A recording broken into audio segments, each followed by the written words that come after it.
The legendary lakes and rivers within Canada's mountain ranges are breathtakingly beautiful. Turquoise pools and exhilarating rapids supply clean water to much of the continent and invite anglers and adventure seekers to explore the region by foot and boat. However, these lakes and rivers are also under threat from non-native species known as Aquatic Invasive species, or AIS for short.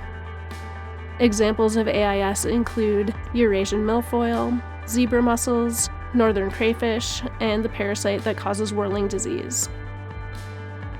AIS pose a significant threat to vital aquatic ecosystems.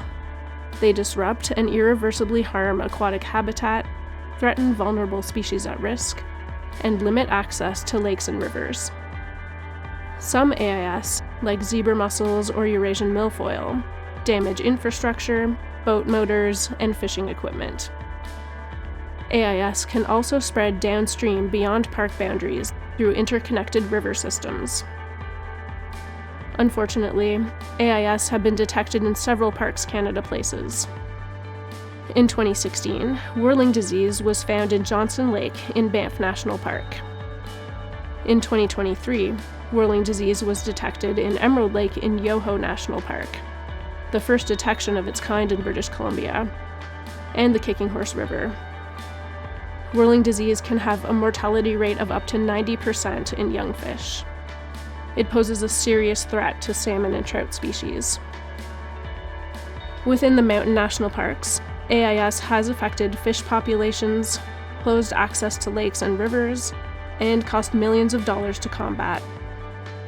Protecting our lakes and rivers is a collective responsibility, and all of us have an important role to play.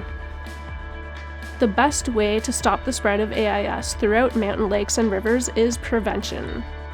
Here are a few important guidelines to follow during your own recreation, as well as to pass along to visitors.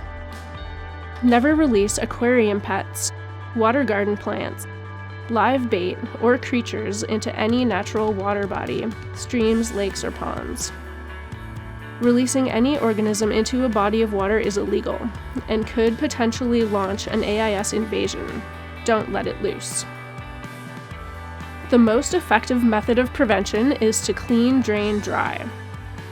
Clean all mud, sand, plant, and animal materials from watercraft or water-related gear.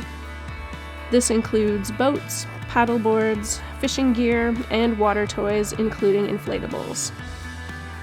Drain coolers, buckets, compartments, and other items that may hold water. Dry watercraft and any water-related gear completely before entering any river, lake, or stream. Equipment needs to dry for 48 hours after use in Alberta, British Columbia, or the Territories, or dry for a minimum of 30 days after use in the United States or other provinces. AIS rules and regulations vary across the country. Not all lakes and rivers in national parks have the same restrictions. It's important to plan ahead to ensure your watercraft is allowed to launch before you arrive.